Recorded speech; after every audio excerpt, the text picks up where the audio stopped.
إن الحمد لله نحمده ونستعينه ونستغفره ونعوذ بالله من شرور أنفسنا ومن سيئات أعمالنا من يهده الله فلا مضل له ومن يضلل فلا هادي له وأشهد أن لا إله إلا الله وحده لا شريك له وأشهد أن محمدا عبده ورسوله أما بعد فإن خير الحديث كتاب الله وخير الهدي هدي محمد صلى الله عليه وسلم وشر الأمور محدثاتها وكل محدثة بدعة وكل بدعة ضلالة وكل ضلالة في النار. اس سے پچھلے درس میں مشرکین مکہ کا شرک کیا تھا اور شرک کی کون سی قسم ہے جس میں عام طور سے وہ لوگ مبتلا تھے، یہ باتیں ہم نے دیکھی تھی.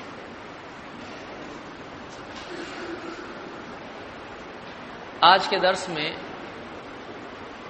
اس سے آگے کا موضوع ہم شروع کریں گے کہ واقعی عبادت کس کو کہتے ہیں اور عبادت میں توحید کی کیا اہمیت ہے. اسی طرح سے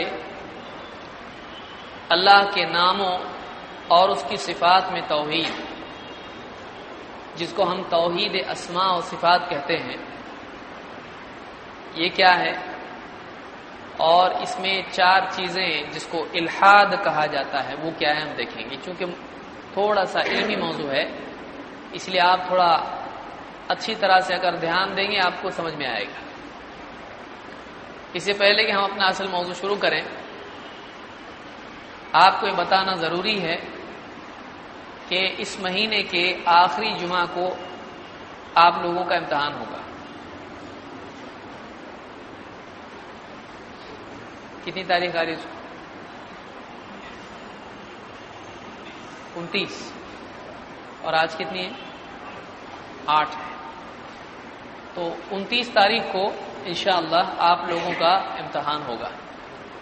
جو لوگ بھی اس امتحان میں شریک ہونا چاہتے ہیں تو وہ اپنے نام امجد بھائی کو دے دیں. جن لوگوں نے فارمز بھرے ہیں، کتنے لوگوں نے فارمز نہیں بھرے تو فارمز لے لیں تاکہ کون سی لینگویج میں پیپر کس کو چاہیے وہ ہم لوگ بنا سکیں. تو بہرحال اردو، ہندی، انگلش تینوں میں پرچے بنیں گے اور یہیں پر انشاءاللہ امتحان ہوگا اور عشاء کے بعد یہی وقت ہوگا جس میں امتحان ہوگا. تو تیاری ابھی سے شروع کریں. 3 ٹاپکس ہمارے سامنے ہیں. کون کون سے ہیں؟ پہلا ٹاپک ہے علم کی اہمیت. نمبر 2 صحیح عقیدے کی اہمیت. نمبر 3 توحید کی قسمیں. تو ان 3 عناوین کا امتحان ہوگا، ان 3 ٹاپکس پہ امتحان ہوگا اور پرچے کا فارمیٹ میں آپ لوگوں کو بتا چکا ہوں، پھر سے دہرانے کی ضرورت نہیں ہے. اس میں خانہ پوری، فل ان دا بلینکس، رائٹ رانگ، جوڑی لگاؤ، یہ وہ سب اس میں ہوگا. 100 مارکس کا پیپر ہوگا اور ہم کوشش کریں گے 1-2 ہفتے میں وہ چیک ہو جائے اور آپ لوگوں کو پرچہ واپس آپ کا مل جائے کہ اس کو کتنے مارکس ملے ہیں. تو ابھی سے اس کی تیاری شروع کر دیں. یاد رکھیں 29 تاریخ کو جن لوگوں کو نہیں معلوم ہے ان کو بتا دیں. جو لوگ آج نہیں آئے ہیں تو آپ ان کو بتا دیں کہ امتحان اس مہینے کے آخری جمعہ کو ہوگا انشاءاللہ. پچھلے ہفتے میں ہم نے دیکھا تھا، سرسری طور پر میں اس پہ سوالات پوچھ لیتا ہوں. توحید کی کتنی قسمیں ہیں؟ 3 ہیں. کون کون سی ہیں؟ کون بتائے گا؟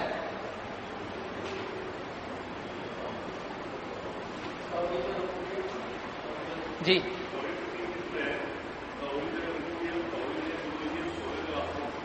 توحید ربوبیت، توحید الوہیت اور توحید اسماء و صفات. توحید ربوبیت کیا ہے؟ کون بتائے گا؟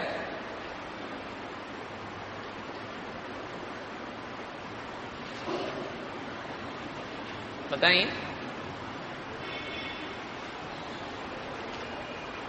ہاں آپ کیا بتائیں گے؟ کون بتائے گا؟ جو ہاں بول رہے وہ نہیں. کبھی ہو بھی سکتا ہے نام نہیں آنے سے بھی کوئی ہاتھ اوپر. کون بتائے گا؟ جو پیچھے دیکھ رہا وہی بتائیں گے؟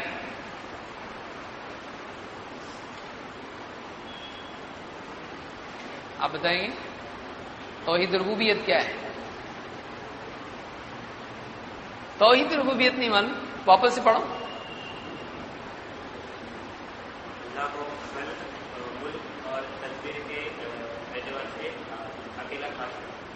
منفرد ماننا اللہ تعالیٰ کو. اس کا مطلب آپ لوگ پڑھ رہے نہیں ہیں. یہ بہت یعنی افسوس کی خبر مشاہدے کی صورت میں سامنے آ رہی.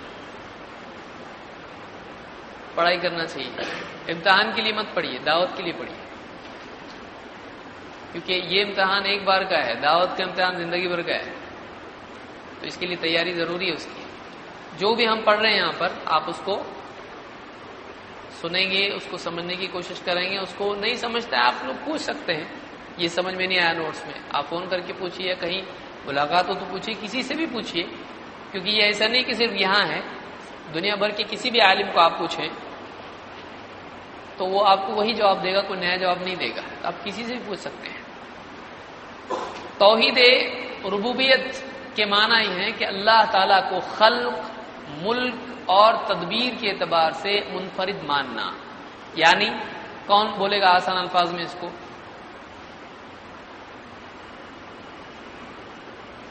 بڑا پیارا مسکراتے آپ لوگ کون بتائے گا؟ انصار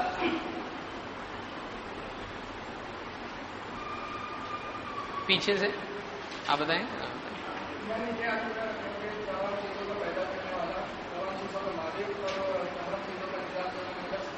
بس اتنا سمپل ہے. ساری چیزوں کا پیدا کرنے والا اللہ ہے اور کوئی نہیں. ساری چیزوں کا مالک اللہ ہے اور کوئی نہیں. اور ساری کائنات کا نظام چلانے والا کون ہے؟ صرف اور صرف اللہ ہے اور کوئی نہیں. توحید الوہیت کیا ہے؟ پیچھے ساتھ سے اینڈ میں. آج قیامت آئی پکڑم پکڑے معلوم نہیں تھا بولے کچھ لوگ. کون بتائے گا توحید الوہیت کیا ہے؟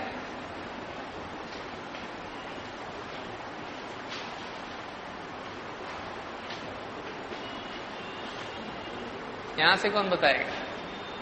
دونوں سے. براڈ کاسٹنگ کمیٹی توحید الوہیت کیا ہے؟ ہاں انہوں کو معلوم ہونا چاہیے، انہوں بولیں گے ساری دنیا میں پھیلا رہے ہیں. کون بتائے گا یہاں سے؟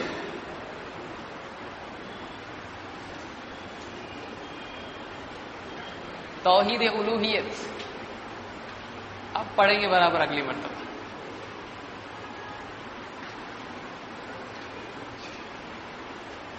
ہاں ہاں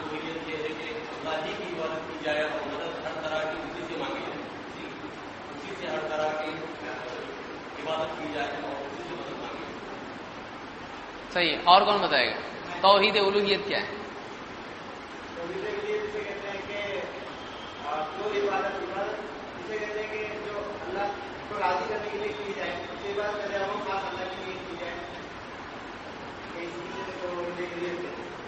اور اس میں تھوڑا ایڈیشن ہونا چاہیے.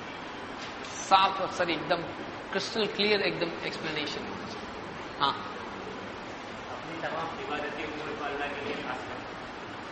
دو چیزیں. دیکھیے اس بات کا عقیدہ رکھا جائے کہ اللہ ہی معبود ہے اور کوئی نہیں. دو، اور عملی طور پر بھی اللہ کی عبادت کی جائے، اللہ کے سوا کسی کی عبادت نہ کی جائے. اس کا نام کیا ہے؟ توحید الوہیت. اس کا دوسرا نام کیا ہے؟ توحید عبادت. عبادت میں توحید، الہ ماننے کے اعتبار سے توحید. تو اللہ کے سوا کوئی معبود نہیں اور اللہ کے سوا کسی کی عبادت کرنا نہیں چاہیے. اس کا نام کیا ہے؟ توحید الوہیت. ٹھیک ہے، ہم لوگ آگے بڑھنے سے پہلے ایک اور سوال پوچھتے ہیں. مشرکین اللہ کو مانتے تھے؟ اللہ کو اللہ مانتے تھے یا کسی اور نام سے پکارتے تھے؟ اللہ ہی نام سے پکارتے تھے. تو کیا وہ اللہ کے ساتھ شرک کرتے تھے؟ شرک کرتے تھے وہ اللہ کے ساتھ؟ کرتے تھے. کچھ لوگ سوچ رہے ہیں مشرک کیوں بول رہے ہیں؟ شرک کرتے تھے اس لیے تو بول رہے ہیں. کیا مشرکین اللہ کے ساتھ شرک کرتے تھے؟ کرتے تھے. کون سا شرک تھا وہ؟ عبادت میں شرک تھا. وہ اللہ کی عبادت میں شرک کرتے تھے. اس شرک کی نوعیت کیا تھی؟ وہ کس قسم کا شرک تھا؟ وہ کیا مینٹالٹی تھی ان کی جس کی بنیاد پر وہ شرک کرتے تھے؟ کون بتائے گا؟ اللہ کی نزدیکی، اللہ کا قرب حاصل کرنے کے لیے وہ شرک کرتے تھے. تو اس کو کیا بولتے تھے وہ لوگ؟ سفارشی. ان کو بتوں کو کیا مانتے تھے؟ سفارشی، یعنی اللہ کی برابر. بڑا کس کو مانتے تھے وہ؟ کیا اللہ کے برابر کسی کو مانتے تھے وہ لوگ؟ تو یہ ان کا شرک تھا کہ وہ اللہ کے برابر کسی کو مانتے نہیں تھے، لیکن ان بتوں کو اللہ کا سفارشی مانتے تھے. تو یہ اس بنیاد پر ان کو اللہ تعالیٰ نے اللہ کا مومن قرار دیا. اگرچہ وہ اللہ کو مانتے تھے لیکن یہ وہ ایمان نہیں ہے جیسا اللہ کو چاہیے. ایسا ایمان اللہ کے یہاں مقبول نہیں ہے. وَمَا يُؤْمِنُ أَكْثَرُهُم بِاللَّهِ إِلَّا وَهُمْ مُشْرِكُونَ. مشرک کے مشرک ہی رہے، مومن قرار نہیں پائے اگرچہ وہ اللہ کو مانتے تھے. ٹھیک ہے، آئیے آگے دیکھتے ہیں. صفحہ نمبر 29 پر ہم شروع کریں گے کہ عبادت کیا ہے اور عبادت میں توحید کیا ہے. توحید عبادت کس کو کہتے ہیں یہ بھی ہم دیکھیں گے. عبادت کے معنی کیا ہے؟ کسی کو معلوم ہے؟ عبادت کا لفظ کس لفظ سے بنا ہے؟ عبادہ. ہاں، عبد اس سے لفظ بنتا ہے عبد. عبد کے معنی غلام، غلام ہوتے ہیں.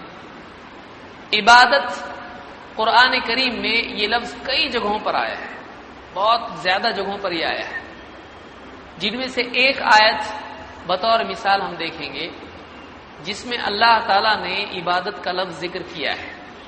اللہ تعالیٰ فرماتا ہے وَمَا خَلَقْتُ الْجِنَّ وَالْإِنسَ إِلَّا لِيَعْبُدُونَ، کہ میں نے جنات کو اور انسانوں کو اپنی عبادت کے لیے پیدا کیا ہے.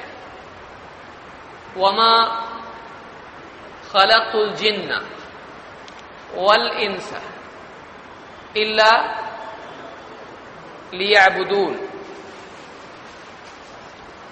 ما نافیہ ہے یہاں پر انکار میں، اور نہیں پیدا کیا. بعض ترجموں میں آپ کو ایسا ملے گا، اور یہاں پر الا آ رہا ہے تو اس کی جوڑی بنتی ہے. صرف اور صرف کے معنی میں اس طرح سے ہوتا ہے، جیسے لا الہ الا اللہ. تو یہاں پر لا یعنی کیا ہے؟ نہیں، اور اس کے ساتھ میں یہاں جوڑی میں کیا آیا؟ الا. الا کے معنی کیا ہوتے ہیں؟ سوائے، جس کو ہم انگلش میں کیا بولتے ہیں؟ ایکسپٹ. تو یہ لا الہ الا اللہ، کوئی عبادت کے لائق نہیں، کوئی سچا معبود نہیں سوائے اللہ کے. تو یہاں پہ بھی جب صرف اس کے لیے جب ایسا اگر آتا ہے تو عام طور سے یہ انداز عربی میں استعمال ہوتا ہے. لا کبھی اس کی جگہ پر ماں بھی آتا ہے، دونوں میں ایک ہی معنی ہوتے ہیں. تو نہیں کے معنی میں ماں آتا ہے. وما ارسلناک الا رحمۃ للعالمین. سمجھ میں آیا؟ تو اس طرح سے کئی جگہوں پر مثالیں اس کی دیکھی جا سکتی ہیں. تو وما خلقت، خلقت میں نے پیدا کیا. خلقا سے بنا خلقت، میں نے پیدا کیا. وما خلقت کون؟ الجن والانس. جن کے معنی جن، جنات جن کو ہم بولتے ہیں جو ہم کو دکھائی نہیں دیتے ہیں، آگ سے بنی ہوئی مخلوق ہے. والانس، انس کے معنی انسان. انسان کی کیا ہے؟ یہ جمع ہے، سارے انسان. وما خلقت الجن والانس الا لیعبدون، لی یہاں پر تعلیل کے لیے علت، کیوں؟ تاکہ، اس لیے کہ، یعبدون، یعبدون، یعبدونی ہے اصل میں، تاکہ وہ عبادت کریں میری. یہاں پر جو نون آ رہا ہے وہ نون ایسا ہے، لیعبدونی، تاکہ وہ میری عبادت کریں. تو اللہ تعالیٰ فرما رہا ہے کہ میں نے پیدا کیا جنات کو اور انسان کو کسی اور چیز کے لیے نہیں، بس اسی لیے کہ وہ میری عبادت کریں، کسی اور کی نہیں. سمجھ میں آیا کیا مطلب اس کا؟ کسی اور مقصد سے پیدا نہیں کیا تاکہ بس ان کو پیدا کر کے دنیا میں چھوڑ دوں، یہ کھائیں پہ مر جائیں، اس مقصد سے پیدا کیا. دنیا تماشا کھیل ہے؟ نہیں، کسی اور مقصد سے پیدا نہیں کیا، بلکہ اللہ نے خاص مقصد سے پیدا کیا. وہ مقصد کیا ہے؟ اللہ کی عبادت. یہ بندے میری عبادت کریں. تو اللہ کے سوا کسی اور کی عبادت کے لیے پیدا کیا ہے؟ نہیں، بلکہ صرف اور صرف اللہ کی عبادت کے لیے پیدا کیا ہے. تو اس آیت سے ایک بات معلوم ہوئی کہ بندوں کی پیدائش کا مقصد کیا ہے. دوسری بات یہ معلوم ہوئی کہ انسان کے ساتھ ساتھ ایک اور مخلوق ہے جو عمل کے لیے پیدا کی گئی ہے. وہ کون ہے؟ جنات. تو جیسے ان کا حساب ہوگا ویسے ان کا بھی، جنات کا بھی حساب ہوگا انسانوں کی طرح. انسانوں کا حساب ہوگا، جنات کا بھی قیامت کے دن حساب ہوگا. جو نیک ہوں گے وہ کہاں جائیں گے؟ جنت میں. جو برے ہوں گے وہ کہاں جائیں گے؟ بعض لوگوں کو شبہ ہوتا ہے کہ جنات آگ کے بنے ہوئے ہیں تو وہ آگ میں جائیں گے تو ان کو کیا ہو سکتا ہے؟ تو آگ سے بنے ہیں، لیکن جہنم کی آگ انسانوں کے لیے جس طرح سے مضر ہے، جنات کے لیے بھی اسی طرح سے نقصان دینے والی ہے، تکلیف دینے والی ہے. تو ان کو وہاں پر تکلیف ہوگی. اور جنت میں بھی جنات جائیں گے کہ نہیں جائیں گے؟ جائیں گے. تو وہاں ویسے آگ سے بنے کا مطلب یہ نہیں. اب آگ سے بنے ہیں، ہمارے پاس جنات نہیں رہتے ہیں، کسی کے اندر جن آتا نہیں ہے تو کہ جل جاتا ہو؟ نہیں جلتا، بھسم ہوگا. اس کے اندر جن آیا تھا تو الیکٹریسٹی کی طرح نہیں ہے وہ کہ کسی کو اگر چپک جائے تو اس کو جل جاتا ہے. وہ آگ سے بنے ہیں لیکن وہ ایسے ہیں کہ دکھائی دیتے ہیں نہیں. اسی طرح سے ہمارے آس پاس شیاطین ہوتے ہیں کہ نہیں ہوتے ہیں؟ بھڑکاتے ہیں، گناہ کی دعوت دیتے ہیں. تو ہم کو ان کی گرمی محسوس ہوئی کبھی؟ خود گرم ہو رہا ہو تو جن ہے میرے ساتھ، تو ہم کو ان کا احساس ہوتا ہے نہیں. تو وہ آگ سے بنے، لیکن جیسے آگ کی صفات آج ہمارے سامنے ہیں ویسی وہ صفات آج ان میں ہے کیا؟ نہیں. تو ویسے ہم کو جلتا ہے، گرمی محسوس ہوتی ہے، اجالا ہوتا ہے، ایسا کچھ بھی نہیں ہے. وہ آگ سے بنے. تو جنت میں اور جہنم میں جنات بھی جائیں گے. اور اللہ جیسا چاہتا ہے کرتا ہے، جس کو جس طرح سے چاہے اللہ عذاب دے، جس کو جس طرح سے چاہے نعمت دے. تو بہرحال جنات اور انسان دونوں مخلوقات ہیں جن کے لیے اللہ نے ایک پیدائش کا مقصد مقرر کیا، اور وہ کیا ہے؟ عبادت. اس میں ایک دوسرا شبہ پیدا ہوتا ہے. کچھ لوگ یہ سمجھتے ہیں دیکھو اللہ نے ہم کو عبادت کے لیے پیدا کیا، کام دھندے کے لیے نہیں. تو کام بزنس سب چھوڑ کے ہم کو کیا کرنا چاہیے؟ اللہ اللہ کرنا چاہیے. مسجد میں جا کے بیٹھنے کا، وضو کر کے جو صبح بیٹھے تو امام صاحب اور مؤذن صاحب جب تک اٹھاتے نہیں اٹھنے کا نہیں وہاں سے. کیا یہ مقصد ہے اس میں؟ نہیں. تو عبادت کا مطلب کیا ہے؟ کئی لوگ عبادت سے مراد ذکر کرنا، تلاوت کرنا، نماز پڑھنا، حج کرنا، بس کچھ گنتی کی چیزیں ہیں جن کو لوگ عبادت سمجھتے ہیں. باقی وہ چیزوں کو عبادت سمجھتے ہیں نہیں. تو آج کے درس میں ہم کو یہ بھی دیکھنا ہے کہ عبادت کس کو کہتے ہیں، عبادت کے ضمن میں کیا کیا آتا ہے، کیا کیا چیزیں جن کو ہم عبادت کہتے ہیں. عبادت کی ڈیفینیشن کیا ہے یہ بھی ہم کو دیکھنا ضروری ہے. عبادت کے معنی میں ابن کثیر نے اور عام طور سے اہل علم نے کہا ہے کہ عبادت کا جو لفظ ہے اس کے اندر پستی کے معنی پائے جاتے ہیں. پستی یعنی نچلاپن، پست ہو جانا. کہ ایک آدمی واقعی اللہ تعالیٰ کی عظمت کا احساس اگر اس کے اندر پیدا ہو جائے تو اپنے سلسلے میں اس کے اندر کیا پیدا ہو جاتی ہے؟ پستی. اللہ کے مقابلے میں اپنے کو بڑا سمجھتا ہے وہ نہیں سمجھتا ہے. اللہ کے آگے ہمیشہ اپنے آپ کو کیسے سمجھتا ہے؟ پست، نچلا، گرا ہوا، ایک دم کمزور، حقیر. تو یہ جو کیفیت ہے اس کو کیا کہتے ہیں؟ اس کو عبادت کہتے ہیں. یہ فیلنگ ہے کہ اللہ کے مقابلے میں بندے میں کیا ہو؟ نمبر 1 پستی، عاجزی، پستی ہو اس کے، کہ اپنے کو چھوٹا سمجھنا. ایک تو یہ ہے. پھر دوسرے انتہائی محبت، اور تیسرے انتہائی خوف. 3 چیزیں کیفیات. ابن کثیر نے لکھا ہے اس کو ایاک نعبد و ایاک نستعین کے ضمن میں کہ 3 صفات ہیں.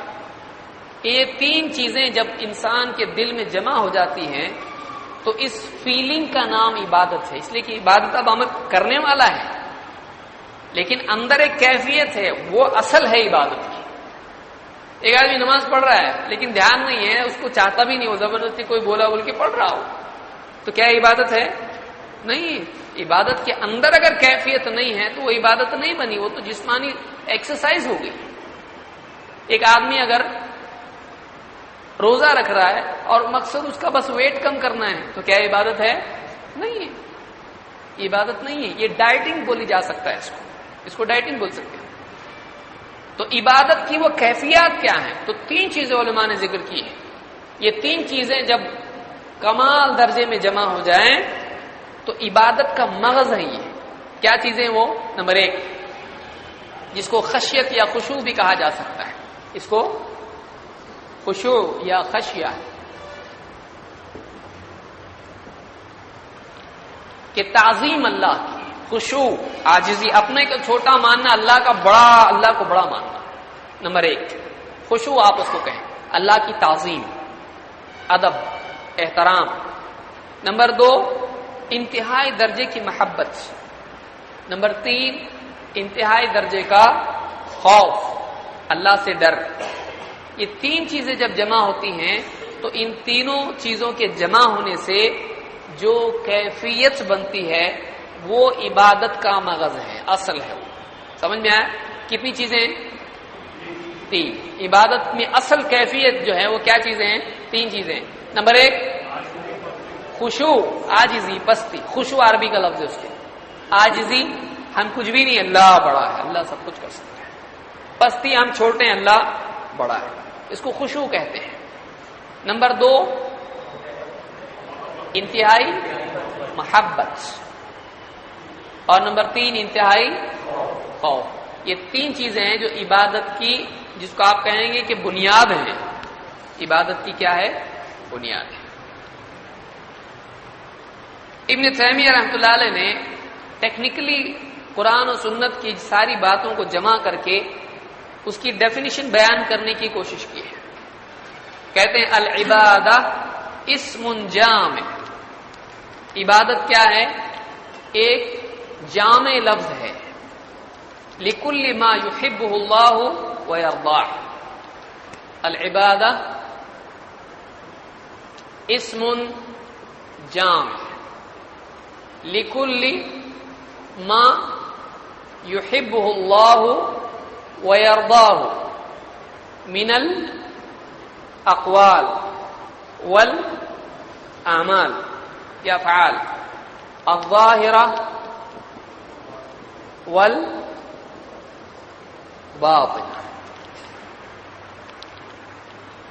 کہتے ہیں کہ عبادت ایک لفظ ہے، ایک ناؤن ہے، اسم جامع کمپریہنسو، ایسا لفظ جس میں بہت کچھ آتا ہے. تو ایسا لفظ ہے جو بہت ساری باتوں کو اپنے اندر سماتا ہے. جیسے بولتے ہیں سمندر ہے یہ، تو ایسا جامع ہے. جامع مسجد کیوں بولتے ہیں؟ لوگ سب جمع ہوتے اس میں. تو جامع یعنی کمپریہنسو، جو بہت ساری چیزوں کو شامل کرتا ہے اپنے اندر.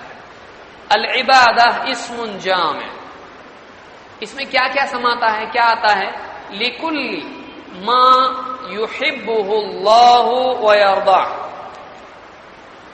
یہ لفظ ہر ایسے عمل کے لیے بولا جاتا ہے لکلی ہر ایک کے لیے آتا ہے ما یحبہ اللہ ہر وہ عمل جس کو ہر وہ چیز جس کو اللہ پسند کرے ویرضا اور جس سے اللہ راضی ہو جس کے بارے میں اب کیسے معلوم پڑے گا اللہ کس سے راضی ہوتا ہے کس کو پسند کرتا ہے ایسا اندھیرے میں بیٹھا تو دکھتا نا اپنے کو ہاں یہ اللہ پسند دکھتا ہے کشف ہوتا ہے کیسے معلوم پڑے گا قرآن و سنت میں ان اللہ یحب التوابین ویحب المتطہرین اللہ تعالی توبہ کرنے والوں سے محبت رکھتا ہے اور پاک صاف رہنے والوں سے محبت تم کس نے بتایا اللہ نے بتایا یہ اللہ کے رسول صلی اللہ علیہ وسلم بتاتے ہیں تو قرآن و سنت سے ہم کو معلوم ہوتا ہے اللہ تعالیٰ کن چیزوں کو پسند کرتا ہے اور کن چیزوں سے وَرَضِيتُ لَكُمُ الْإِسْلَامَ دِينًا اللہ تمہارے لیے اسلام کے دین ہونے پر کیا ہو گیا راضی ہو گیا تو اللہ تعالیٰ نے قرآن و سنت میں اللہ کے بارے میں جہاں آئے اللہ کوئی چیز بہت پسند ہے اللہ اس سے راضی ہوتا ہے وہ چیز کیا ہوتی ہے عبادت ہوتی ہے من الاقوال والاعمال اقوال اور اعمال چاہے وہ عمل زبان سے کیا جائے یا بدن سے کیا جائے الظاہرہ چاہے وہ عمل ظاہری ہو والباطنہ چاہے وہ عمل باطنی ہو سمجھ میں آیا نہیں آیا کہتے عبادت ایسا لفظ ہے جس میں بہت کچھ آتا ہے اور ہر وہ چیز عبادت میں آتی ہے جس کو اللہ تعالیٰ پسند کرتا ہے اللہ جس کے کرنے سے راضی ہوتا ہے پھر وہ عمل زبان سے کیا ہوا بھی ہو سکتا ہے بدن سے کیا ہوا بھی ہو سکتا ہے دکھنے والا بھی ہو سکتا ہے اندر دل میں کیا ہوا بھی ہو سکتا ہے تو عمل کی 3 قسمیں ہیں نمبر 1 جو دل سے کیا جائے نمبر 2 جو زبان سے کیا جائے نمبر 3 جو بدن سے کیا جائے اور اس کے بعد بھی علماء نے قسمیں بیان کی ہیں جو پھر باہر کی چیزیں آتی جو اور 2 ہیں اس لیے اس کو اب آپ لکھ کر یاد کریں گے عبادات کی 5 قسمیں ہیں یہ یاد رکھیے آپ کو بہت ڈھونڈنا پڑے گا آپ کو ملے گا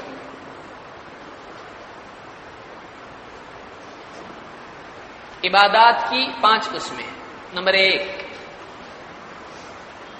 قلبی عبادات نمبر 2 زبانی یا لسانی زبانی عبادات نمبر 3 بدنی عبادات نمبر 4 مالی عبادات نمبر 5 ترکی عبادات ترکی پڑھیں گے آپ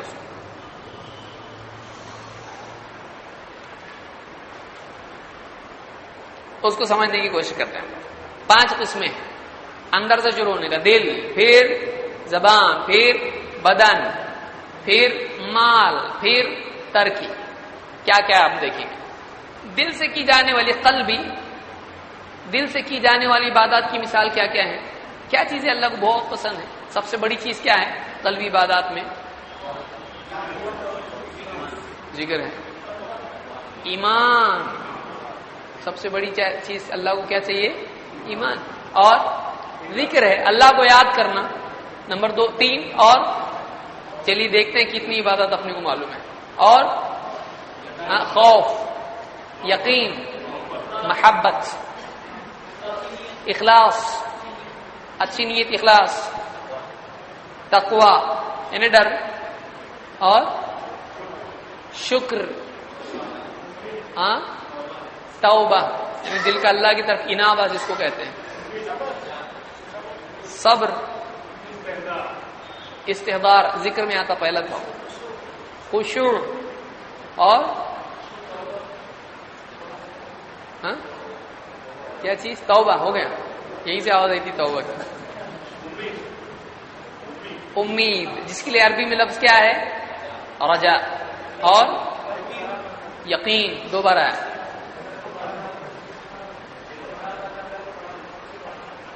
تعظیم خشوع میں آئے گا اللہ کو سب سے بڑا ماننا توکل بہت لیٹ آیا، اور شکر ڈبل، صبر ڈبل، پھر گھگو کی وہی بول رہے۔ بہرحال اتنی عبادات کیا ہیں یہ، جس میں عام طور سے محبت اور خوف اور خشوع یہ اور توکل یہ بہت امپورٹنٹ چیزیں ہیں، کہ جس کی کمی کی وجہ سے یا جس کے سلسلے میں لاپرواہی کی وجہ سے شرک میں آدمی یا کفر میں آدمی واقع ہو جاتا ہے۔ تو یہ سب چیزیں کیا ہیں؟ عبادات میں سے۔ کوئی آدمی مثلا اللہ سے محبت کرتا ہے، اس کو ثواب ملے گا کہ نہیں ملے گا؟ اور اللہ کو پسند نہیں ہے نا اللہ سے محبت کرنا، کیا پسند ہے؟ سب سے زیادہ محبت کس سے ہونا چاہیے؟ والذین آمنوا اشد حبا للہ، ایمان والے واقعی وہ لوگ ہیں جو سب سے زیادہ اللہ سے محبت کرتے ہیں۔ تو اللہ نے بتایا ایمان والے وہ ہیں، معلوم ہوا ایمان کی علامت یہ کہ اللہ سے سب سے زیادہ محبت کریں، ورنہ آدمی مومن نہیں ہوگا۔ تو یہ کون سی عبادات ہیں؟ قلبی۔ قلبی کا مطلب قلب اور قلب میں کتنا بڑا فرق ہے نا۔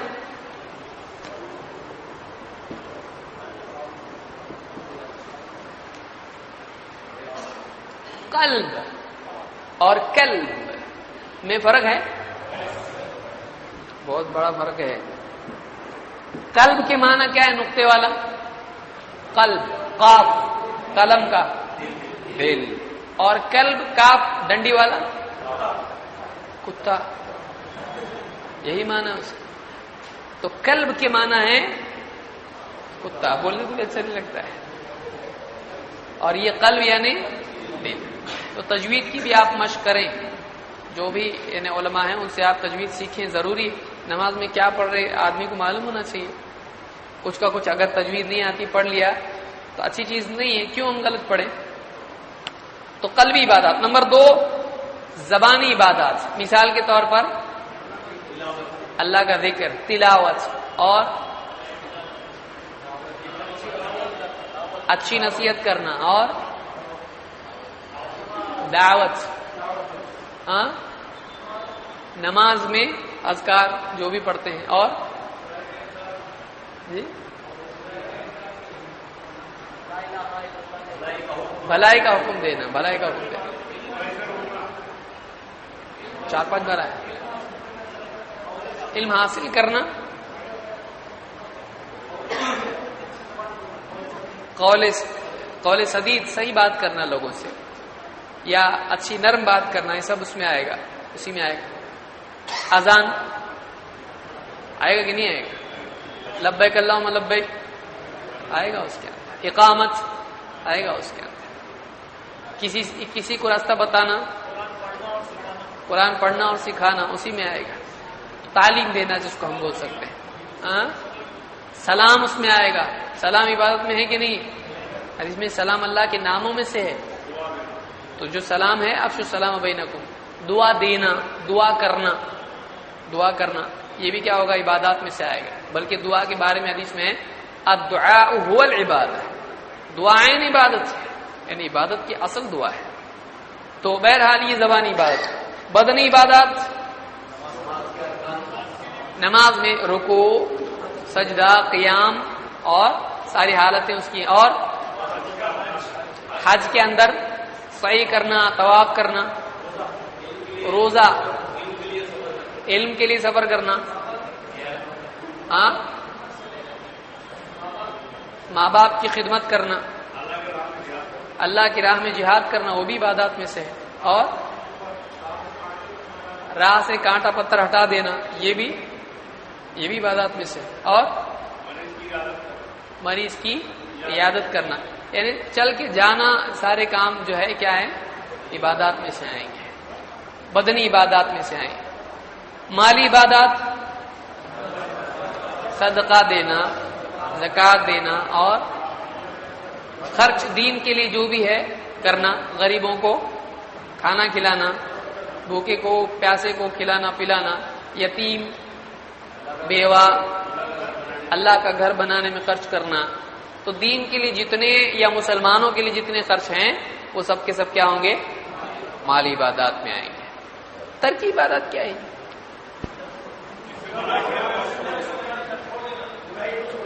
برائی کو، شراب نہیں پینا، چاہتا تو پی سکتا تھا لیکن نہیں پینا، یا اسی طرح سے یعنی جو بھی برائیاں ہیں جس کو آپ کہیں گے تقوی، پرہیزگاری، ہاں جھوٹ نہیں بولنا، بول سکتا ہے لیکن نہیں بولنا، گالی نہیں دینا، تو یہ جو رک رہا ہے یہ عمل نہیں ہے.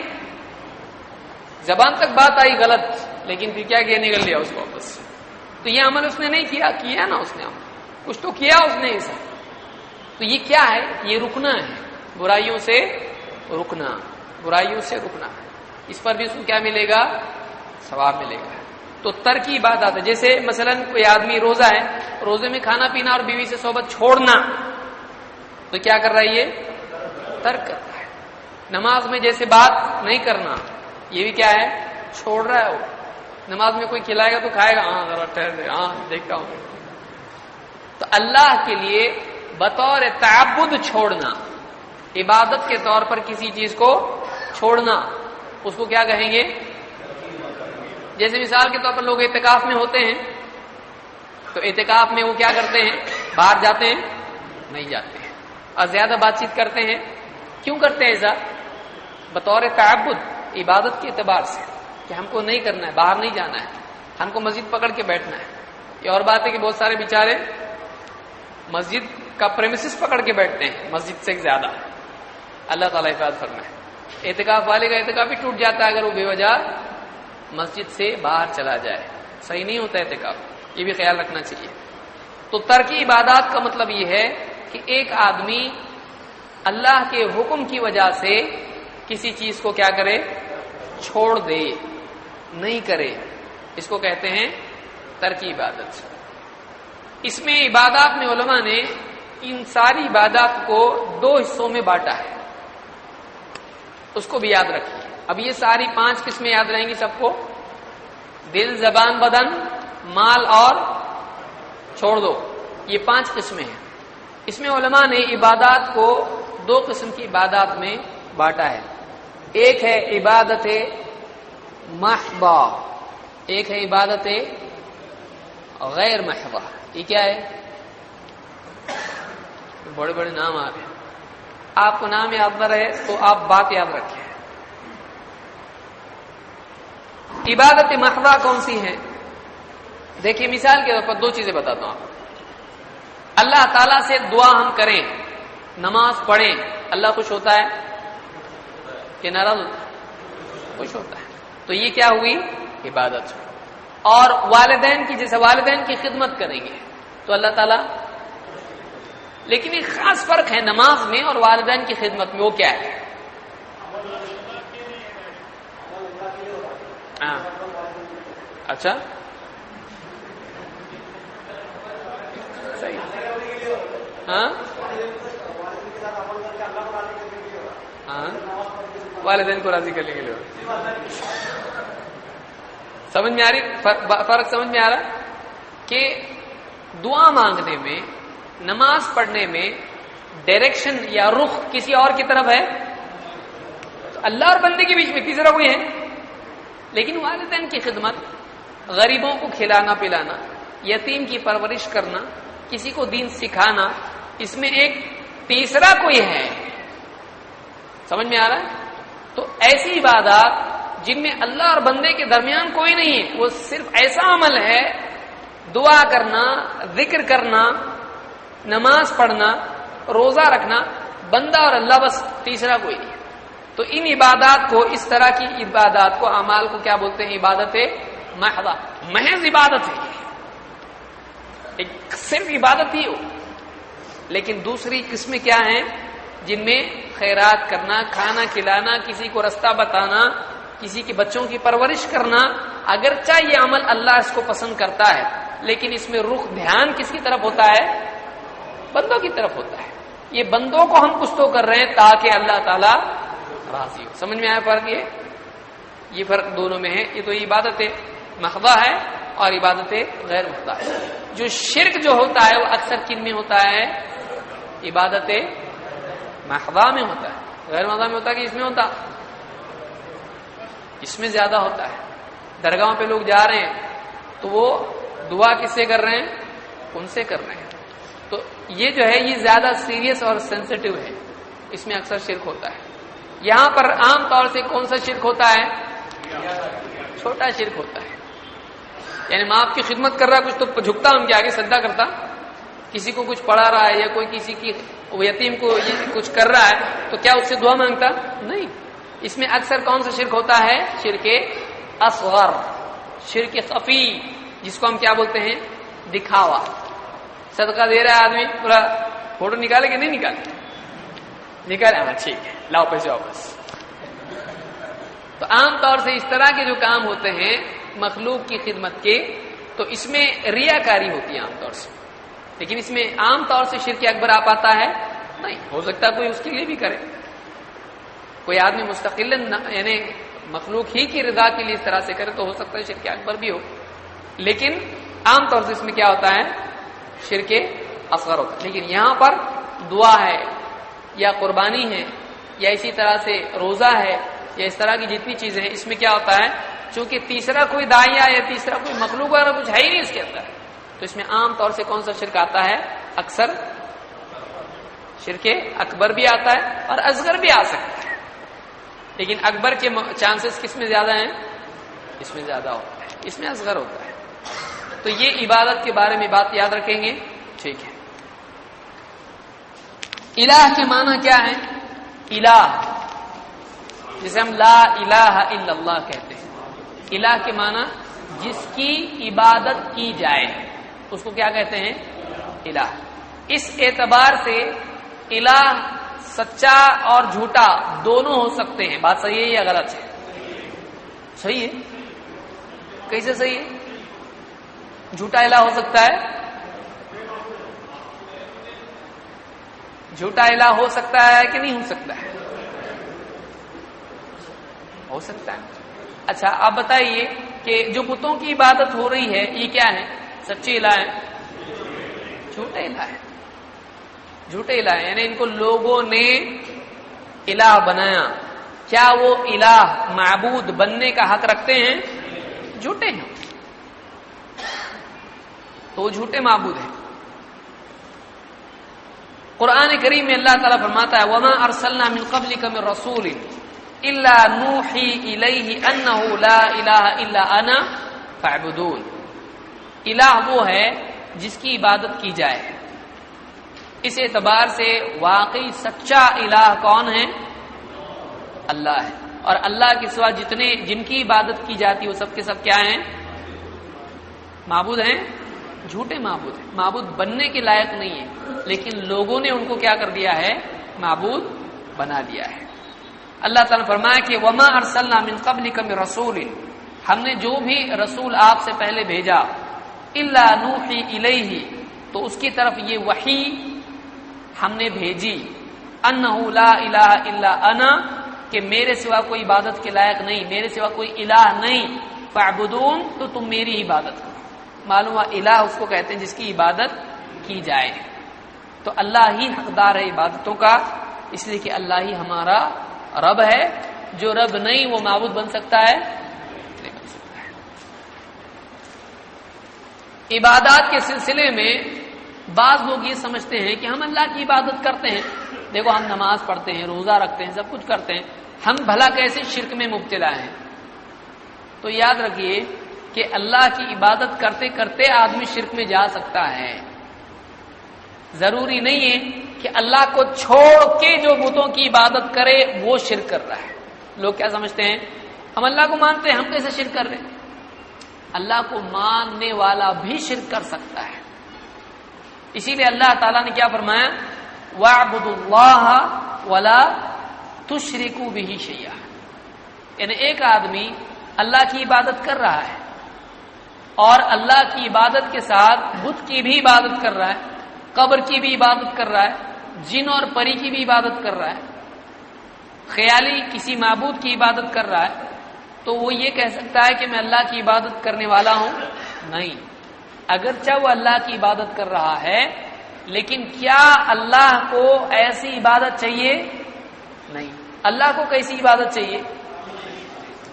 قرآن میں ہم نے دیکھا وما خلقت الجن والانس الا لیعبدون، کہ میں نے جنات کو اور انسانوں کو اپنی عبادت کے لیے پیدا کیا.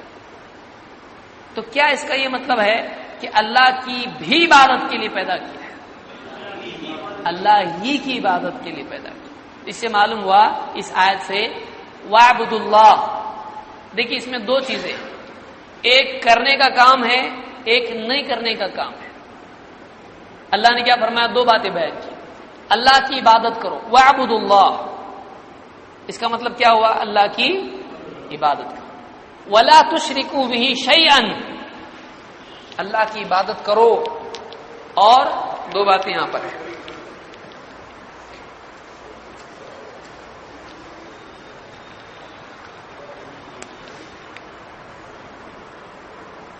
وَاعْبُدُوا اللَّهَ وَلَا تُشْرِكُوا بِهِ شَيْئًا. تو ایک حکم تو کرنے کا ہے، ایک حکم نہیں کرنے کے بارے میں. جب تک کہ ان دو چیزوں کا اہتمام آدمی نہیں کرے گا وہ موحد نہیں بن سکتا ہے. اس کو یاد رکھیے، بہت اہم سبق ہے یہ. اللہ کی عبادت کرو، بس اسی پہ اللہ تعالیٰ نے بات ختم کی. بلکہ اللہ نے آگے کیا کہا؟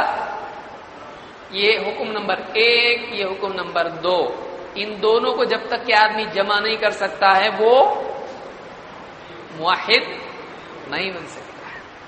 اللہ کی عبادت کرو اور ولا تشرکو، اور شرک مت کرو، بھی کس کے ساتھ؟ اللہ کے ساتھ. شیئن، کسی چیز کو اس کے ساتھ شریک مت کرو. عربی زبان میں ایک قاعدہ ہے، النکرہ فی سیاق النفی، کہ کامن ناؤن اگر نیگیشن کے ضمن میں آ رہا ہو تو وہ ساری چیزوں کو انکلوڈ کرتا ہے. یہ قاعدہ عربی زبان کا کہ یہاں پر کیا ہے؟ اللہ نے کہا اس چیز کو اللہ کے ساتھ شریک مت کرو، ایسا کہا اللہ نے. تو اس چیز کو مطلب اسپیسیفک ہوگا کوئی ایک چیز، باقی چلتا. سمجھ میں آ رہا ہے؟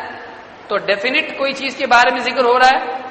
اللہ نے کسی چیز کو، شیئن کا مطلب ہوتا کوئی بھی چیز، تو کسی بھی چیز کو اللہ کے ساتھ شریک مت کرو کا مطلب یہ ہے کہ جن بھی اس میں آ گئے، پری وغیرہ خیالی چیزیں بھی اس میں آ گئی، اور اس میں پتھر، اس میں پیڑ، چاند، ستارے اور قبریں، اولیاء، انبیاء، فرشتے، جنات، سب اس میں آ گئے. تو کسی چیز کو اللہ کے ساتھ کیا کرو؟ شریک مت کرو. تو اللہ نے دو چیزیں بتائی، اللہ کی عبادت کرو اور اللہ کے ساتھ شرک مت کرو. اگر ایک حکم پورا کیا دوسرا والا نہیں کیا، اللہ کی عبادت کا فائدہ ہوگا کیونکہ اس نے ٹوٹل عمل نہیں کیا. جیسے کوئی ٹرین میں سوار ہو، ٹکٹ نکالو اور اترنے تک ٹکٹ کو کہیں کھو مت. اب نکالا تو ہے اس نے اور ٹکٹ کھو گیا، چلے گا؟ پکڑے گا کہ نہیں پکڑنے والا اس کو؟ بولے میں نکالا تو ہے کدھر تیرے پاس؟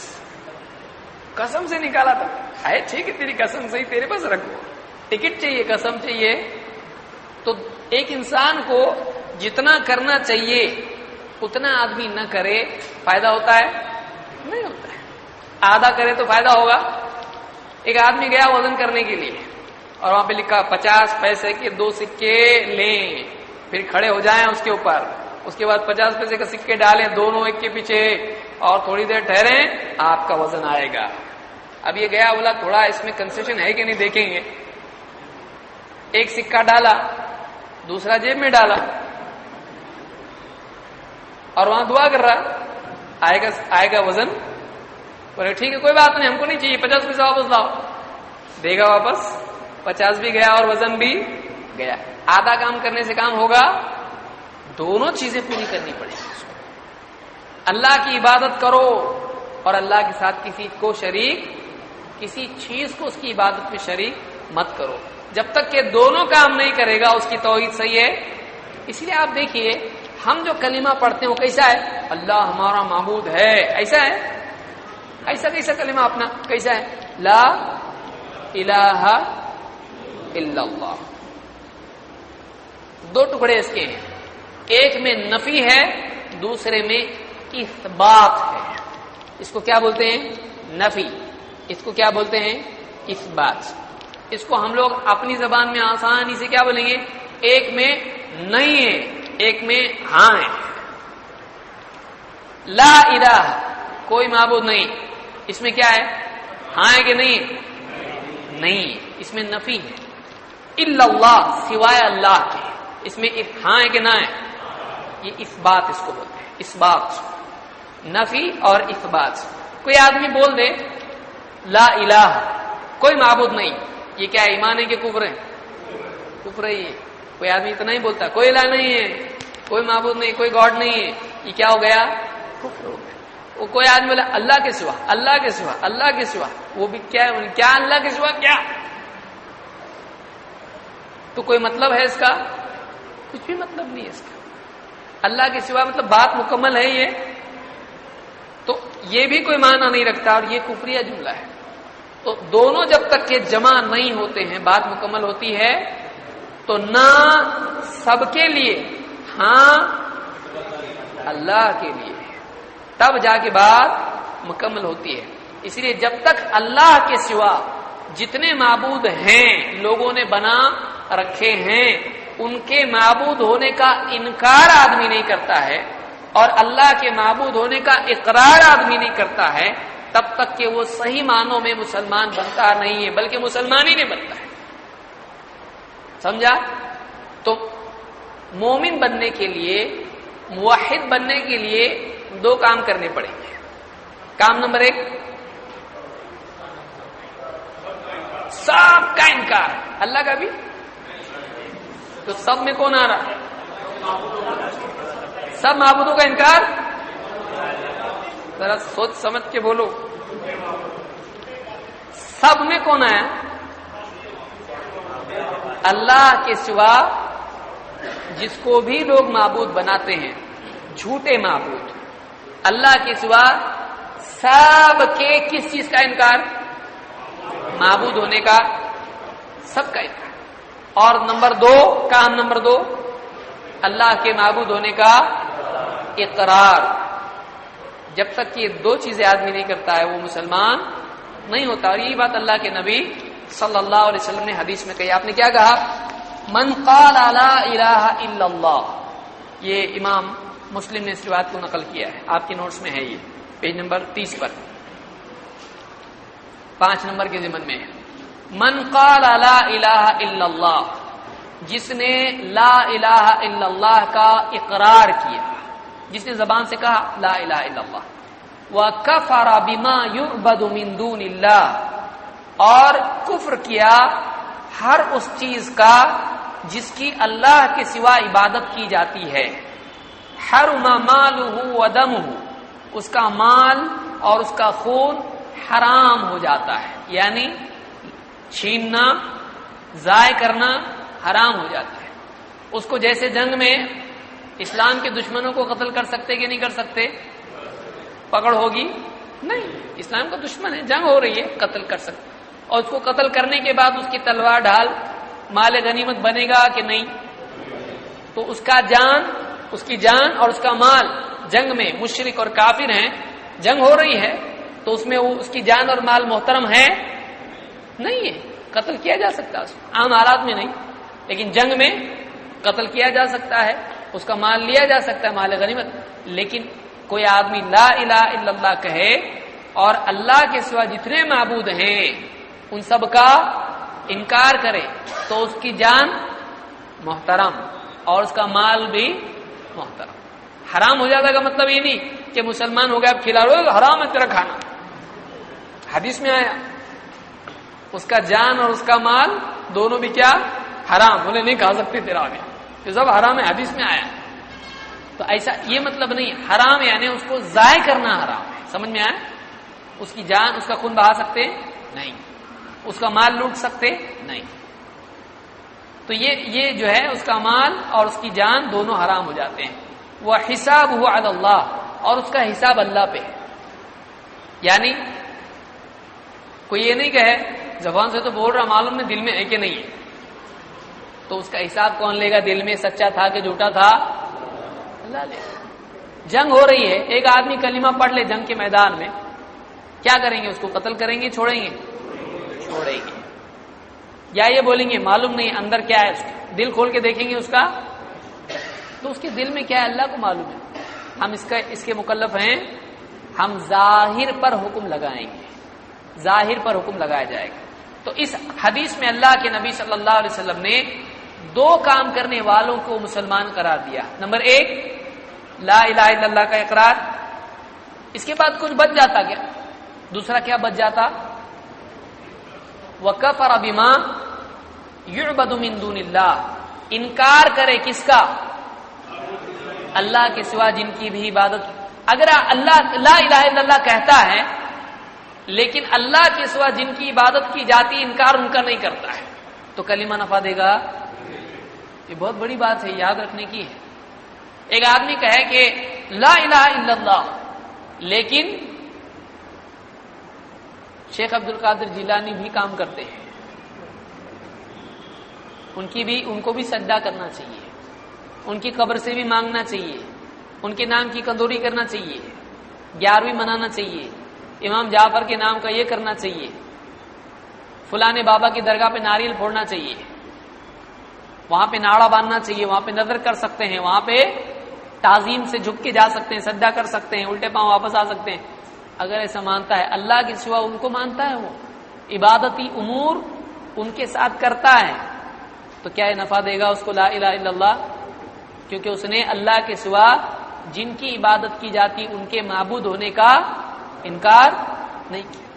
اب اس حدیث میں کنفیوژن دوسرا آ سکتا ہے کہ جو لا الہ الا اللہ کہے اور اللہ کے سوا جن کی عبادت کی جاتی ان کا انکار کرے تو اس کا مال اور خون کیا ہے؟ محترم ہے۔ تو کیا ہم کو عیسیٰ علیہ السلام کی لوگ عبادت کرتے کہ نہیں کرتے آج؟ تو ہم نے ان کا انکار کرنا چاہیے نا، کہ نہیں؟ حدیث کیا بتا رہی ہے اس کا؟ تو اب کیا کرنا، انکار کرنا کہ نہیں کرنا؟ معبود ہونے کا۔ تو ہم عیسیٰ علیہ السلام کا انکار کریں گے کہ نہیں کریں گے؟ کریں گے بھی نہیں بھی کریں گے؟ کیا کریں گے؟ معبود ہونے کا اور رسول ہونے کا اقرار کے انکار، رسول ہاں کہ نہیں اور معبود سمجھ میں آیا؟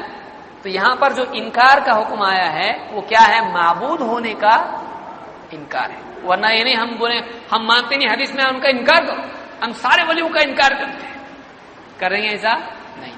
ہم ولیوں کو مانتے ہیں لیکن ولیوں کو معبود نہیں مانتے، ان کو رب نہیں مانتے ہیں۔ ہاں ان کو ولی مانتے ہیں، ان کو اللہ کے نیک بندے مانتے ہیں، رسولوں کو رسول مانتے ہیں۔ کل کو کوئی محمد صلی اللہ علیہ وسلم کی عبادت کا تو کہ انکار کر دیں گے تو کفر ہو جائے گا۔ ہاں لیکن ہم یہ کہتے ہیں کہ محمد صلی اللہ علیہ وسلم اللہ کے بندے ہیں، عبدہ و رسول، اللہ کے رسول ہیں اور بندے ہیں۔ قرآن کریم میں بھی اللہ تعالیٰ نے اس کو ذکر کیا، اللہ نے فرمایا فَمَن يَكْفُرْ بِالطَّاغُوتِ وَيُؤْمِن بِاللَّهِ فَقَدِ اسْتَمْسَكَ بِالْعُرْوَةِ الْوُثْقَىٰ لَا انفِصَامَ لَهَا۔ تو جو کوئی طاغوت سے کفر کرے، طاغوت کا انکار کرے اور اللہ پر ایمان لائے تو اس نے ایک ایسے مضبوط کڑے کو، ایک ایسی مضبوط رسی کو تھام لیا ہے جو کبھی ٹوٹنے والی نہیں ہے۔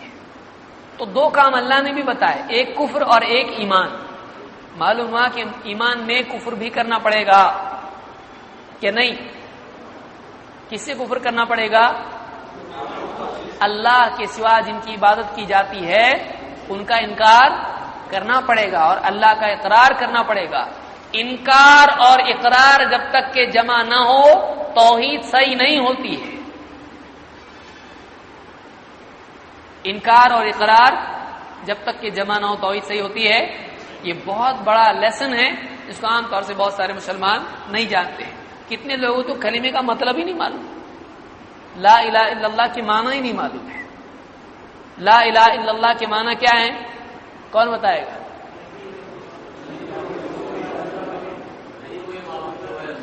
نہیں کوئی معبود سوائے، اور پھر جس کی لوگ عبادت کر رہے ہیں ان کا انکار کیوں کرے جب ہے نہیں ہو تو؟ ہے کہ نہیں ہے؟ دیکھیے اللہ نے کیا فرمایا، سمجھیے اس بات کو میں جو سمجھانے جا رہا ہوں. فَمَن يَكْفُرْ بِالطَّاغُوتِ وَيُؤْمِن بِاللَّهِ، جو طاغوت کا انکار کرے اور اللہ پر ایمان لائے. طاغوت کس کو بولتے ہیں؟ طاغوت کا لفظ بنا ہے طغا سے. طغا، طغا طغیان سے. سمندر میں طغیانی آتی معلوم ہے نا آپ لوگوں کو؟ کیا ہوتا ہے؟ پانی گھر کو جاتا، کیا ہوتا ہے؟ حدیں پار کر کے اور آگے بڑھ جاتا ہے. تو حد پار کرنے کے معنی میں، سرکشی کے معنی میں، کہ جو حد ہے اس کی حد پار کی جائے تو اس کو کیا کہتے ہیں؟ طاغوت.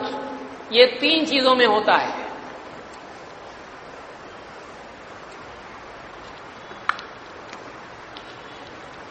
ایک عبادت، دو اطاعت، تین اتباع. طاغوت کا تعلق کتنی چیزوں سے ہے؟ تین. کسی کو حد اس کی بڑھا کر بندے سے معبود بنا دے، اس کو کیا بنا لیا؟ طاغوت. جیسے کوئی نیک بندہ ہے، اب اس نیک بندے کو سجدہ کرنا شروع کر دے لوگ، تو اس کو کیا بنا دیا لوگوں نے؟ تو اس کی حد کیا تھی؟ عبد کی تھی، اس کو کیا بنا دیا آپ لوگوں نے؟ معبود. تو وہ بھی کیا بن گیا؟ طاغوت. اگر اس کی مرضی تھی تو وہ بھی جہنم میں جائے گا، لیکن اس کو معلوم ہی نہیں لوگ کیا کر رہے ہیں. جیسے آج عیسیٰ علیہ السلام کا معاملہ ہے. عیسیٰ علیہ السلام نے کہا تھا میری عبادت کرو، اور جتنے اولیاء ہیں انہوں نے کہا تھا ہماری عبادت کرو، نہیں. ان کے بعد لوگوں نے ان کی عبادت شروع کر دی، تو لوگوں نے ان کو طاغوت بنا دیا. لیکن واقعی وہ اللہ کے نزدیک نیک بندے ہیں کہ نہیں ہیں؟ ان کا کوئی گناہ نہیں اس میں، ان کا کوئی معاملہ ہی نہیں اس میں، لوگوں نے ان کو بنایا طاغوت. تو طاغوت ہر وہ چیز ہے جس کو کیا کیا جائے؟ اس کی حد سے آگے بڑھایا جائے. حد سے آگے بڑھا جائے کس میں ہو سکتا ہے؟ عبادت میں. اطاعت میں بھی ہو سکتا ہے. مثلا والدین ہیں، والدین نے کہا نماز چھوڑ دے اور درگاہ پہ سجدہ کر، اور حرام و حلال میں والدین کچھ بھی بولنا شروع کر دیں، یہ حلال ہے یہ حرام ہے. یا کوئی عالم ہے مثلا، یا کوئی مسلمانوں کا بادشاہ ہے، کہے شراب آج سے حلال، سب پیئیں گے، جو نہیں پیئیں گے وہ جئیں گے نہیں. اب کوئی آدمی مانے اس کی، تو اس نے کیا کر دیا؟ بولے بادشاہ سلامت بولے تو صحیح رہتا ہو، تو ماننا شروع کر دے. اس کی بات ایسی چیز اس کی مانے جو قرآن اور سنت کے، اللہ اور اس کے رسول کی بات کے خلاف ہو، اللہ کی شریعت سے ٹکرانے والی بات کو ماننا شروع کر دے، اس نے اس کو کیا بنایا؟ طاغوت بنایا. تو یہ بھی کیا ہے؟ اطاعت میں ہوتا ہے، عالم یا بادشاہ کی طور پر ہوتا ہے. تیسرا پیروی میں، کسی کو اپنا گائیڈ بنا لے، جیسا وہ کرتا ہے ویسا کرنے لگے، چاہے شریعت کے خلاف ہو، یا کسی کتاب کو اپنے لیے گائیڈ بنا لے، کسی قاعدے قانون کو، کسی رہبری کو اپنے لیے گائیڈ بنا لے، چاہے وہ اللہ اس کے رسول کے خلاف ہو، اس کے اوپر چلنا شروع کرے، اس کو فالو کرنا شروع کرے، چاہے وہ اللہ اس کے رسول کی بات کے، شریعت کے خلاف ہو، تو اس نے کیا کر دیا؟ اس کو اپنا طاغوت بنا لیا. سمجھا؟ کہ بابا اگر چلم پیتے تو یہ بھی پینا شروع کرا. حرام ہے. گانجا چرس پینا کیا جائز ہے کہ حرام ہے؟ حرام ہے. اب وہ پیتے کر کے پی رہا ہے، تو اس نے کیا بنایا؟ ان کو طاغوت بنایا. سمجھ میں آئی بات؟ تو جیسے باپ دادا ہیں، باپ دادا اگر بدعت خرافات کرتے ہیں، بس ہم باپ دادا کے طریقے پہ چلیں گے، تو کیا بنایا؟ ان کو طاغوت بنایا. تو کتنا ڈینجر ہے معاملہ دیکھیے. تو یہ تین چیزوں میں طاغوت ہوتا ہے. کیا کیا چیزیں ہو؟ عبادت. اطاعت کا مطلب کیا ہے؟ فرما برداری، حکم ماننا. اور اتباع کا مطلب کیا ہوتا ہے؟ ان کے پیچھے چلنا، ان کے طریقے پہ چلنا. دونوں میں خاص فرق ہے. اطاعت میں کیا ہوتا ہے؟ حکم دیا مانا. اتباع میں حکم نہیں دیا ہوتا ہے، ایسا کیا تو ویسا کرنا، ان کے پیچھے پیچھے چلنا. تو یہ تین چیزیں ہیں جس میں طاغوت ہوتا ہے. تو تینوں صورتوں میں آدمی گویا کہ ان کو اپنا کیا بنا رہا ہے؟ معبود، شریعت کا ماخذ بنا رہا ہے جو اللہ کے خلاف ہے. یہ جائز ہے نہیں. یہ کیا ہو جاتا ہے؟ یہ شرک ہوتا ہے، یہ شرک ہے. اللہ نے فرمایا کہ فَمَن يَكْفُرْ بِالطَّاغُوتِ وَيُؤْمِن بِاللَّهِ فَقَدِ اسْتَمْسَكَ بِالْعُرْوَةِ الْوُثْقَىٰ لَا انفصام لَهَا. تو جو کوئی طاغوت کا انکار کرے اور اللہ پر ایمان لے آئے تو اس نے ایک ایسا مضبوط کڑا تھام لیا ہے جو کبھی ٹوٹنے والا نہیں ہے. اسی طرح سے اللہ تعالیٰ نے فرمایا وَالَّذِينَ اجْتَنَبُوا الطَّاغُوتَ أَن يَعْبُدُوهَا، اور وہ لوگ جو طاغوت کی عبادت کرنے سے بچتے رہے، طاغوت سے بچتے رہے، اس بات سے بچتے رہے کہ طاغوت کی عبادت کریں. وَأَنَابُوا إِلَى اللَّهِ، اور اللہ کی طرف پلٹے، اللہ کی طرف انہوں نے انابت کی، اللہ کی طرف رجوع کیا، اللہ کی طرف پلٹے. تو طاغوت سے بچ کے کس کی طرف پلٹے؟ تو دو چیزیں جمع ہو رہی ہیں نا. آپ دیکھیں تینوں میں چار چیزیں جو میں نے ذکر کی. ایک تو کیا تھا؟ اللہ کی عبادت کرو، اللہ کے سوا کسی کو شریک، ایک یس ایک نو. پھر جس نے لا الہ الا اللہ کہا اور اللہ کے سوا جتنے عبادت کیے جاتے ہیں ان سب کا انکار کیا، تو اس میں کیا ہوا؟ ایک ہاں ایک نہ. پھر اسی طرح سے جس نے طاغوت کا انکار کیا اور اللہ پر ایمان لا، ایک انکار اور دوسرے اقرار. پھر چوتھا جنہوں نے طاغوت کی عبادت کرنے سے اجتناب کیا. اجتناب کرنا بچنا، جو طاغوت کی عبادت سے بچتے رہے. اس میں ہاں ہے کہ نہ ہے؟ نہ ہے. طاغوت سے نہ، عبادت نہیں کرتے ہم طاغوت کی، بچے اور اللہ کی طرف پلٹے. وَأَنَابُوا إِلَى اللَّهِ لَهُمُ الْبُشْرَىٰ، خوشخبری انہی کے لیے. ان کے لیے کیا ہے؟ خوشخبری ہے. کس چیز کی خوشخبری ہے؟ اللہ کی رضا اور اللہ کی جنت کی. لَهُمُ الْبُشْرَىٰ. تو ان آیات میں اور احادیث میں ایک بہت اہم بات یہ معلوم ہوتی ہے کہ اللہ تعالیٰ کی توحید کے اقرار کے ساتھ ساتھ اللہ کے سوا جن کی عبادت کی جاتی ہے ان کا انکار کرنا بھی ضروری ہے. ان کے معبود ہونے کا انکار کرنا ضروری ہے. اب یہ کیسے ہوگا؟ آپ دیکھیے بہت سارے لوگ اللہ معبود ہے، اللہ کرنے والے ہیں، اللہ سے ہوتا ہے، یہ سب بول رہے ہیں، لیکن اللہ کے سوا دوسروں کے آگے نہیں جھکنا چاہیے، درگاہ پہ سجدہ نہیں کرنا چاہیے، درگاہ پہ ناڑے نہیں بننا چاہیے، درگاہ پہ کندوری نہیں کرنا چاہیے، قربانی نہیں کرنا چاہیے، ان سے دعا نہیں کرنا چاہیے. یہ جو ہے بزرگوں کی قبروں سے اس طرح کے معاملات نہیں کرنا چاہیے. واضح بولنا ضروری ہے کہ نہیں ہے؟ کیونکہ کلمے میں یہ آتا ہے دونوں چیزیں، انکار اور اقرار ضروری ہے. جب تک کہ انکار نہیں کرے گا اقرار نفع دے گا نہیں دے گا. اللہ کے سوا جن کی عبادت کی جاتی ان کا انکار کرنا ضروری ہے. تو یہ توحید الوہیت ہے اور توحید عبادت بھی اس کو کہتے ہیں. سمجھ میں آئی بات؟ تو توحید عبادت کیا ہے؟ اللہ ہی کو معبود یعنی سچا معبود مانا جائے. اللہ کے سوا سارے معبود ہونے کا حق رکھتے ہیں. وہ اللہ کے نیک بندے ہو سکتے ہیں، کوئی نبی ہو سکتا ہے، کوئی رسول ہو سکتا ہے، کوئی اللہ کا ولی ہو سکتا ہے، وہ اپنے مقام پر اپنی جگہ، لیکن معبود کا مقام اس کے لیے ہے، معبود نہیں ہو. معبود کتنے ہیں؟ دو ہے کہ تین ہیں؟ ایک ہی ہے. اللہ تعالیٰ ہی ہے جو معبود ہے، سچا معبود ہے. اللہ کے سوا جتنے معبود ہیں سب کے سب کیا ہیں؟ جھوٹے معبود ہیں. معبود ہونے کا حق رکھ سکتے ہیں نہیں. اور کسی نبی نے، کسی ولی نے اپنے آپ کو بطور معبود پیش کیا؟ اگر کوئی کرتا ہے تو ولی ہے؟ جھوٹا ہے وہ تو، مسلمان ہی نہیں تو ولی کب بننا ہو؟ تو یہ بات یاد رکھیں. ایک اب چیز رہے گی اس میں ہماری توحید اسماء و صفات، اس کو ہم انشاءاللہ اگلے درس میں مکمل کریں گے. سبحان اللہ بحمدہ، سبحانک اللہم و بحمدک، اشہد ان لا الہ الا انت